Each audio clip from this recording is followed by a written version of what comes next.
Hello guys, welcome back again sa ating YouTube channel, no, The Action Man. Una sa lahat, may galab shoutout po sa lahat ng mga kakamping at sa mga hindi man mga kakamping. Kung interesado ka sa video ito, patapusin mo na hanggang dulo at huwag nyo nang kalimutan na i-like at i-share ang ating video para malaman naman ng iilan sa ating mga kababayan na nagtutulog-tulugan sa katotohanan. So muli naman nagbabalik ang nag-iisa nyong host na si The Action Man para magbigay ng komentaryo at reaction sa mga mainit ng issue ng bayan. So ito ho mga ka-action, mga kakamping, no, may gusto lang ho ako na i-share sa inyo about po ito sa under investigation ito si Apollo Kibuloy na ang nagsasabi sa kanyang sarili na masyadong assuming na siya ay adopted son ho mga ka-action. Kung magkataon ang nasabing resolusyon maaprubahan na ginawa ni Senate Risa Hontiveros, ito po ay makalkal na ang lahat ng kanyang kaso.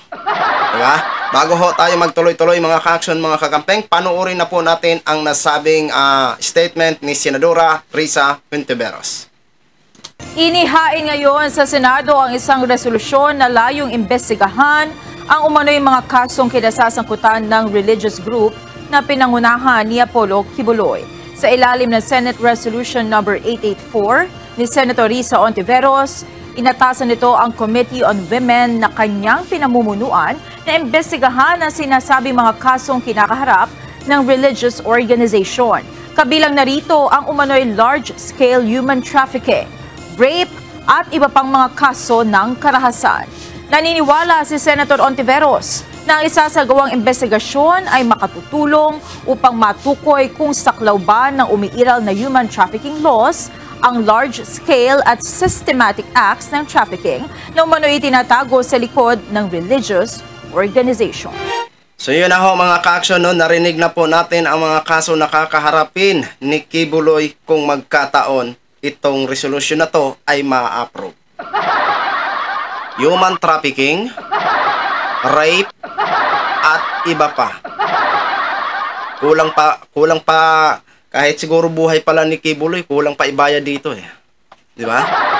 Pero mas maganda ho natin titingnan o mapapanood ho natin na ang isang Kibuloy na masyadong assuming na siya ay adopted son ay makukulong at magdusa.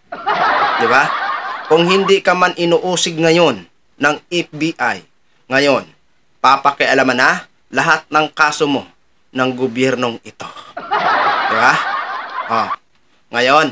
Ngayon mo sabihin na ikaw ay makapangyarihan. Dahil yan naman ang pinagyayabang mo, di ba? Makapangyarihan ka. Kaya mo itigil. O ngayon, itigil mo ngayon ang pag-iimbestiga sa'yo kung sakaling mapasa ang nasabing resolusyon. No? Akala mo kasi kung magsalita ka dyan sa estasyon mo, ang linis-linis mo.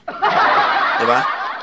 Kung mangaral ka, ang buong akala ng mga aliporis mo, ikaw ay inosente. Diba? Hanggang ngayon, Kibuloy, remember, wanted ka pa rin sa FBI. Pero ito sa ginawa ni Senate Risa Hontiveros, yung mga pangiti-ngiti mo sa tuwing magsalita ka, yan, ang kapalit niyan is busangot ng inyong pagmumukha. Diba? Yung mga tao na ganito, na akala mo ang linis-linis, napakasarap tingnan kung ito ay mapatunayan at magdusa sa loob ng kulungan. Tingnan natin ang mga taong pinagmamalaki mo na sinasandalan mo kung sila ay makakatulong sa iyo. Diba? Maraming salamat pala, Senadora Risa Hontiveros, at may lakas ka ng loob.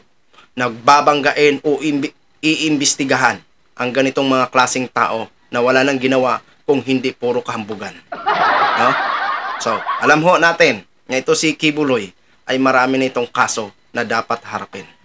Dapat pananagutan mo ito, Kibuloy. No? At lalong-lalo na yung Isiminay network mo na hinayaan mo na maghayag ang inyong mga angkor ng kasinungalingan. Ang sabi nyo, kasama ang laban ng bayan. Asan ang pinaglalaban nyo na bayan? Puro namang kasinungalingan ang angkor nyo. Si Celes, si Badoy. Di ba? Maliwanag pa sa sikat ng araw na sila ay lumabag sa Section 4, Section 11, Section 10. Kaya hinahangad ho namin at pinapangarap po namin na ang isang Kibuloy ay magdusa dahil sa kanyang mga kasalanang ginawa. Diba?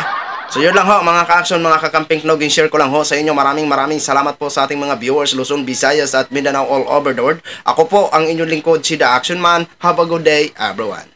Beautiful.